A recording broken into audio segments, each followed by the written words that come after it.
आज मला या कॉटन सिल्क साडीपासून गुढीचं वस्त्र म्हणजेच की गुढीची साडी शिवायची आहे, तीही शाही मस्तानी।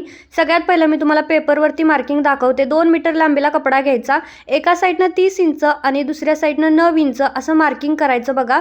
दोन्ही साईडनं मी तुम्हाला दाखवते। त्यानंतर अशी तिरकी लाईन ड्रॉ करायची 9 इंचाची आणि 30 इंचाची जॉईंट करायची आणि असं कटिंग करायचं। कटिंग केल्यानंतर हे असं जसं व्हिडिओमध्ये दाखवते ना तशाच इथं प्लेट टाकायच्या आहेत। 5.5 इंचाच्या ही प्लेट भरतील तशा इथं प्लेट टाकून घ्यायच्या, सगळ्या प्लेट टाकायच्या आणि त्याच्यानंतर मग वरच्या साईडनं फक्त एक शिलाई द्यायची।